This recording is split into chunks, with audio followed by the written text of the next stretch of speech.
بسم اللہ الرحمن الرحیم ما ننسخ من آیت او ننسها نأت بخیر منها او مثلها الم تعلم ان اللہ علی کل شیء قدیر۔ جب ہم کوئی آیت منسوخ کرتے ہیں یا لوگوں کو بھلا دیتے ہیں تو اس سے بہتر یا اس جیسی اور آیت لے آتے ہیں۔ اے مخاطب، کیا تجھے معلوم نہیں کہ اللہ ہر شے پر قادر ہے؟ نسخ کا کیا معنی ہے؟ منسوخ ہونا، کسی آیت کا منسوخ ہونا، کسی معاملے کا منسوخ ہونا، اس کو کہتے ہیں نسخ۔ نسخ کا معنی یہ ہے کہ سابقہ حکم کو کسی بعد والی شرعی دلیل کے ذریعے سے اٹھا لینا، بعد میں کوئی ایسی شرعی دلیل لے آئیں کہ اس کی وجہ سے پہلے والا حکم اٹھ جائے، اس کو کہتے ہیں نسخ۔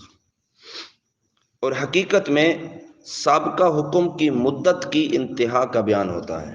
اس آیت کا شان نزول یہ ہے کہ قرآن کریم نے گزشتہ شریعتوں اور گزشتہ کتابوں کو منسوخ فرما دیا کہ جب قرآن پاک نازل ہو گیا، اب حکم یہ آیا کہ پچھلی تمام کتابوں کے جو بھی احکامات تھے وہ سب منسوخ ہو گئے، اب ان پر عمل نہیں کرنا بلکہ اب قرآن پاک میں جو احکامات ہیں ان پر عمل کرنا ہے۔ تو کفار کو بڑی وحشت ہوئی، بڑے پریشان ہوئے اور انہوں نے اس پر اعتراضات کرنا شروع کر دیے۔ تو اس پر یہ آیت نازل ہوئی اور بتایا گیا کہ منسوخ بھی اللہ تعالیٰ کی طرف سے ہے اور ناسخ بھی اللہ تعالیٰ خود ہے۔ کوئی حکم منسوخ کرتا ہے تو وہ بھی اللہ تعالیٰ ہی کرتا ہے، اور ناسخ کا جو حکم لاتا ہے وہ بھی رب العالمین لاتا ہے۔ تو دونوں میں عین حکمت ہے، کسی حکم کا منسوخ ہونا وہ بھی تمہارے فائدے میں ہے، کسی حکم کا ناسخ ہونا وہ بھی تمہارے فائدے میں ہے۔ ناسخ کبھی منسوخ سے زیادہ آسان ہوتا ہے، کبھی زیادہ نفع دیتا ہے۔ پہلے والا حکم بعض اوقات سخت ہوتا ہے، اس کو حکم کو منسوخ کر کے ختم کر کے اس کی جگہ پر اور حکم لانا وہ تمہارے لیے بعض اوقات زیادہ فائدہ مند بھی ہوتا ہے، نفع مند بھی ہوتا ہے اور زیادہ آسان بھی ہوتا ہے۔ لہٰذا قدرت الہی پر یقین رکھنے والے کو اس میں تردد کی کوئی گنجائش نہیں ہے۔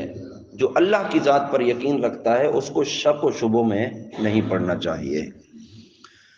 کائنات میں مشاہدہ کیا گیا کہ اللہ تعالیٰ دن سے رات کو منسوخ کرتا ہے، گرمی سے سردی کو منسوخ کرتا ہے، جوانی سے بڑھاپے کو اور بیماری سے تندرستی کو، بہار سے خزاں کو اللہ تعالیٰ منسوخ فرماتا ہے۔ تو یہ رد و بدل ہوتا رہتا ہے، دن رات میں رد و بدل ہوتا ہے، موسموں میں رد و بدل ہوتا ہے، صحت میں رد و بدل ہوتا ہے، عمر میں رد و بدل ہوتا ہے، یہ رد و بدل ہوتا یہ سب اللہ کی طرف سے ہے۔ یہ تمام نسخ و تبدیل اس کی قدرت کے دلائل ہیں، یہ سب اللہ تعالیٰ کی قدرت کے دلائل ہیں کہ اللہ تعالیٰ کتنا قادر ہے۔ جوانی سے بڑھاپے کی طرف پھیر دیا، بندہ بیمار تھا صحت کی طرف پھیر دیا، رات تھی اندھیرا تھا، کچھ وقت گزرا کہ وہ دن کا اجالا ہو گیا۔ تو یہ اللہ تعالیٰ کی قدرت کی یہ سب دلیلیں ہیں۔ تو ایک آیت اور ایک حکم کے منسوخ ہونے میں تمہیں کیوں تعجب ہے؟ دن رات کی تبدیلی دیکھ رہے ہو، بیماری اور صحت کی تبدیلی دیکھ رہے ہو، تو پھر آیت منسوخ ہو جائے، اس کی جگہ پر ایک اور آیت آ جائے، حکم منسوخ ہو اس کی جگہ پر اور حکم آ جائے، تو اس میں تم تعجب میں کیوں پڑتے ہو؟ وہ جو کفار نے اعتراض کیا تھا۔ نسخ حقیقت میں سابقہ حکم کی مدت کا بیان ہوتا ہے کہ وہ حکم اس مدت کے لیے تھا، اب اس کی مدت پوری ہو گئی۔ جس طرح قرآن مجید فرقان حمید سے پہلے پچھلی کتابوں پر عمل کرنے کا حکم تھا، اب قرآن پاک آ گیا تو پتہ چل گیا کہ پچھلی کتابوں کا حکم یہاں تک تھا، اب یہ حکم اب نہیں چلے گا، اب قرآن پاک میں جو حکم ہیں وہ چلیں گے، اس کی مدت بیان ہو گئی۔ تو کفار کا اعتراض تو جہالت اور ناسمجھی کی وجہ سے تھا، لیکن اہل کتاب کو تو کسی بھی صورت میں اعتراض نہیں کرنا چاہیے، کیونکہ اہل کتاب تو کتابوں میں پڑھ چکے تھے کہ انہی کتابوں میں بھی بہت سارے احکامات ایسے تھے کہ جو پہلے ہوا کرتے تھے پھر بعد میں منسوخ ہو گئے۔ جس طرح حضرت آدم علیہ السلام کی شریعت میں بہن بھائی کا نکاح جائز تھا، پھر بعد میں جو احکام آئے تو بہن بھائی کے نکاح کو حرام قرار دے دیا گیا۔ یہ بات تو اہل کتاب نے خود اپنی کتابوں میں پڑھی ہے، اور انہوں نے یہ بھی پڑھا ہے کہ یہودیوں سے پہلے ہفتے والے دن دنیاوی کام کرنا حرام نہیں تھے، لیکن یہودیوں کے لیے حرام ہو گیا۔ تو پہلے ایک حکم نہیں تھا، بعد میں حکم آیا، یہ بات تو وہ اپنی کتابوں میں بھی پڑھ چکے ہیں۔ اسی طرح حضرت نوح علیہ السلام کی امت کے لیے تمام جانور حلال تھے، تمام کے تمام جانور حلال تھے، لیکن حضرت موسیٰ علیہ السلام کی شریعت میں ان پر اور ان کی امت پر کافی سارے جانور حرام کر دیے گئے۔ تو یہ بات اہل کتاب اپنی کتاب میں پڑھ چکے ہیں، اور ان باتوں کا انہیں علم ہے کہ بعض اوقات احکام تبدیل ہوتے رہتے ہیں، کچھ منسوخ ہو جاتے ہیں اور کچھ اس کی جگہ پہ ناسخ بن جاتے ہیں۔ تو ان تمام چیزوں کا علم ہونے کے باوجود بھی اہل کتاب نسخ کا انکار کر رہے ہیں، تو یہ ان کی جہالت ہے، یہ ان کی ناسمجھی اور بے وقوفی ہے۔ جس طرح کوئی آیت کسی دوسری آیت سے منسوخ ہوتی ہے، اسی طرح کوئی حدیث متواتر اس کے ذریعے بھی کوئی آیت منسوخ ہو جایا کرتی ہے۔ کبھی کبھی تو صرف تلاوت منسوخ ہوتی ہے، کبھی کبھی تلاوت موجود رہتی ہے لیکن اس آیت کا حکم منسوخ ہو جاتا ہے، اور کبھی کبھی ایسا ہوتا ہے کہ آیت کی تلاوت بھی منسوخ ہوتی ہے اور اس کا حکم بھی منسوخ ہوتا ہے، یعنی وہ آیت ہی ختم کر دی جاتی ہے۔ بہقی شریف کی حدیث مبارکہ ہے کہ ایک انصاری صحابی رات کو تہجد کے وقت ان کا ایک معمول تھا، نماز تہجد میں سورۃ فاتحہ کے بعد وہ سورت پڑھا کرتے تھے۔ تو ایک رات ایسی آئی کہ سورۃ فاتحہ بھی پڑھی، اس کے بعد بسم اللہ الرحمن الرحیم بھی پڑھ لی، لیکن آگے کچھ بھی یاد نہیں۔ جو وہ سورت پڑھا کرتے تھے وہ سورت ان کی زبان پہ ہی نہیں آ رہی، اس سورت کی تلاوت ہی نہیں کر سکے۔ تو صبح کو دوسرے صحابہ کرام سے اس کا ذکر کیا کہ یار میں تو روزانہ فلاں سورت پڑھا کرتا تھا، آج تو میری زبان پہ وہ سورت ہی نہیں آئی، آج تو میں اس کی تلاوت نہیں کر سکا۔ تو ان حضرات نے فرمایا کہ ہمارا بھی یہی حال ہے، وہ سورت ہمیں بھی یاد تھی لیکن اب ہمارے حافظے میں وہ رہی نہیں، ہمارے حافظے سے بھی بھلا دی گئی ہے۔ پتہ چلتا ہے کہ صحابہ کرام نمازی بھی تھے، تہجد گزار بھی تھے، اور نماز تہجد میں وہ قرآن پاک کی تلاوت فرمایا کرتے تھے۔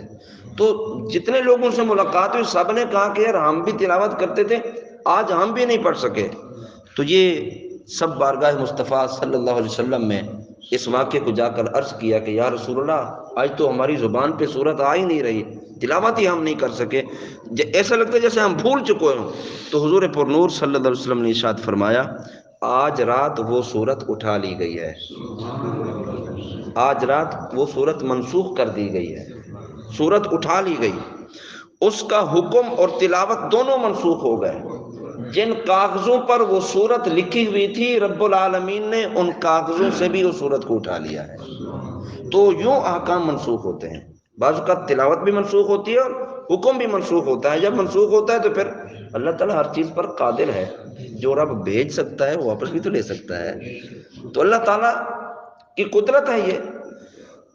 اور پھر فرمایا کہ ہم کسی آیت کو منسوخ فرما دیں یا بھلا دیں تو اس کی جگہ پر زیادہ آسان اور زیادہ نفع والی آیت ہم لے آتے ہیں، زیادہ آسان حکم لے آتے ہیں، زیادہ نفع والا حکم ہم اس کی جگہ پر لے آتے ہیں، یا تو کم از کم پہلے والے حکم کے برابر حکم لے آتے ہیں، یا پہلے سے زیادہ سہولت والا حکم لے آتے ہیں۔ اب پہلے سے زیادہ سہولت والا حکم، اس کی مثال یہاں بیان کی، فرمایا کہ پہلے 10 گنا تک کے لشکر سے جہاد کرنے کا حکم تھا، پھر اللہ نے آسانی فرمائی کہ اگر 2 گنا لشکر بھی بچ جائے تو تم اس کے ساتھ بھی جہاد کے لیے ڈٹے رہو، تم نے پیچھے نہیں مڑنا ہے۔ اسی طرح ثواب میں زیادتی کی مثال، پہلے حکم یہ تھا کہ روزے کی طاقت رکھنے والا اگر روزہ نہ رکھے تو اس کا فدیہ دے دے، لیکن بعد میں یہ حکم آیا کہ جو روزے کی طاقت رکھتا ہے وہ روزہ ہی رکھے، فدیہ نہ دے۔ کیوں؟ روزہ رکھنے کا ثواب اتنا زیادہ ہے کہ جو فدیے کا مقابلہ نہیں کر سکتا ہے۔ تو اس لیے پہلے وہ حکم تھا کہ روزہ رکھو چاہے فدیہ دے دو، لیکن بعد میں یہ سمجھایا کہ جو ہمارا روزہ رکھنا زیادہ ثواب والا ہے، کیونکہ روزے دار کو رب العالمین خود جزا دے گا، باقی اعمال کا ثواب گنتی میں شمار ہوگا، لیکن روزے دار کو روزے کا ثواب اللہ خود دے گا۔ تو فدیہ دینے کا اتنا ثواب نہیں کہ اللہ تعالیٰ خود جزا دے، روزے رکھنے والے کا ثواب یہ ہے کہ اللہ خود جزا دے گا۔ تو اس لیے بعد میں یہ حکم آیا کہ اس میں تمہارے لیے ثواب زیادہ ہے۔ اب تم نے یہ کرنا ہے، جب تک ہمت، طاقت، صحت ہے روزے ہی رکھنے ہیں، فدیہ ادا نہیں کرنا ہے۔ اسی طرح سہولت میں برابری کا حکم، اس کی مثال، بیت المقدس کی طرف منہ کر کے نماز پڑھتے تھے، پھر اللہ تعالیٰ نے حکم فرمایا، بیت المقدس قبلہ منسوخ ہو گیا، اب ناسخ آ گیا، بیت اللہ شریف کی طرف منہ کر کے نماز پڑھنی ہے۔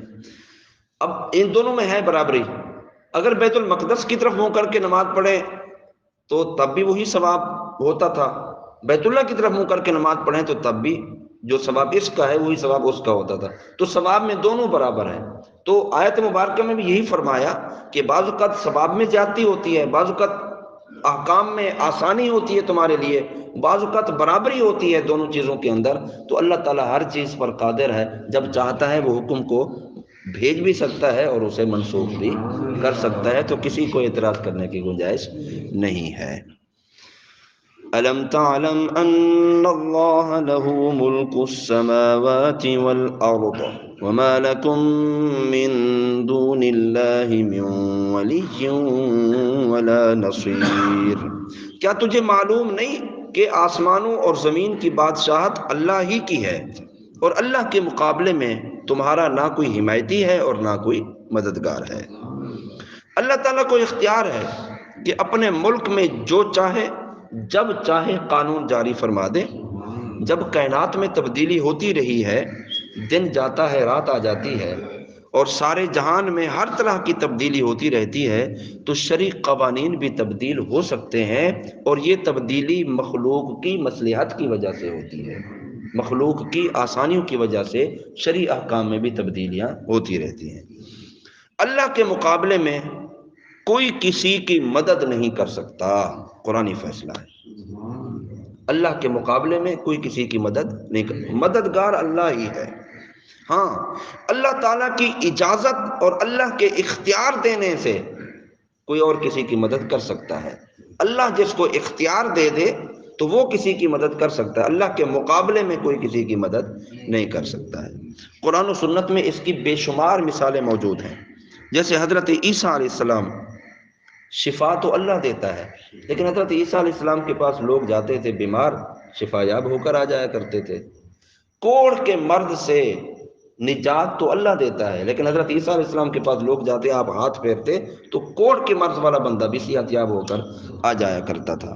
اسی طرح نابینے جاتے حضرت عیسیٰ علیہ السلام کے پاس، بعض کا اپنا تفاسیر میں یہ لکھا ہے ایسے نابینے کہ یہ تو آنکھوں کی جگہ موجود ہے، ایسے نابینے بھی جاتے کہ یہ آنکھوں کی جگہ بھی موجود نہیں ہوتی تھی، آنکھوں کی جگہ بھی موجود نہیں ہوتی تھیں، حضرت عیسیٰ علیہ السلام کے پاس جاتے، آپ ان کے چہرے پہ ہاتھ پھیرتے تو وہ جگہ بھی آ جاتی، آنکھیں بھی آ جاتی، اور وہ دکھیارے ہو جاتے دیکھنے والا۔ آنکھیں تو رب دیتا ہے، لیکن یہاں حضرت عیسیٰ علیہ السلام دے رہے ہیں۔ تو حضرت عیسیٰ علیہ السلام جو مدد کر رہے ہیں اللہ کے مقابلے میں نہیں، اللہ کی ٹکر میں نہیں، بلکہ اللہ کی اجازت سے مدد کر رہے ہیں۔ تو اللہ تعالیٰ کے مقابلے میں کوئی کسی کا مددگار نہیں، جن کو اللہ اجازت دے دے وہ ضرور اللہ کی اجازت سے عطا سے مدد کرتے ہیں۔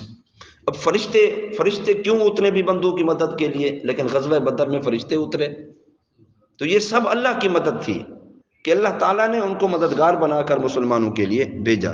غزوہ حنین میں مسلمانوں کی مدد کی، حضرت سلیمان علیہ السلام کے وزیر نے تخت بلقیس لا کر مدد کی، پلک جھپکنے سے پہلے جناب لمبا چوڑا تخت دور دراز سے اٹھا کر رکھ دیا، یہ لے حضرت سلیمان علیہ السلام۔ تو یہ اللہ کی طاقت تھی کہ اتنا وزنی تخت اتنا دور دراز سے اللہ کے مقابلے میں شیطان نہ لا سکا، لیکن اللہ کا ولی لے کر آ گیا۔ نبی کریم صلی اللہ علیہ وسلم نے سینکڑوں مرتبہ صحابہ کرام کے کھانے میں برکت دی، پینے میں برکت دی، بیماریوں کو شفا دی، پریشانیوں سے مشکلات میں تھے لوگ، حضور صلی اللہ علیہ وسلم نے آسانیاں پیدا کی۔ بڑا مشہور واقعہ، وہ ایک پیالہ پانی سے جناب وہ 1400 صحابہ کرام نے پانی پیا بھی، برتن بھی بھرے، جناب جانوروں کو بھی پانی پلایا، اپنی ضروریات کو پورا کیا۔ ایک پیالہ تو ایک بندے کے لیے بھی کافی نہیں ہوتا ہے، لیکن نبی علیہ الصلوۃ والسلام کے ہاتھ کی برکت تھی، یہ اللہ کی مدد تھی کہ وہ اللہ کی عطا سے یہ دوسروں کی مدد کر رہے ہیں۔ حضور غوث پاک، اسی طرح اولیاء کاملین کی مدد کرنے کی لاکھوں کرامتیں اور واقعات موجود ہیں۔ تو اللہ کے مقابلے میں، اللہ کی ٹکر میں آ کر کوئی کسی کی مدد نہیں کر سکتا۔ مددگار، حقیقی مددگار اللہ ہے۔ اللہ تعالیٰ کسی کو اجازت دے دے، کسی کو یہ طاقت عطا فرما دے، تو پھر اللہ کی دی ہوئی طاقت سے وہ بھی بندوں کی مدد فرمایا کرتے ہیں۔ اللہ رب العالمین اس پر ہمیں کامل ایمان نصیب فرمائے۔ وما علینا الا البلاغ المبین۔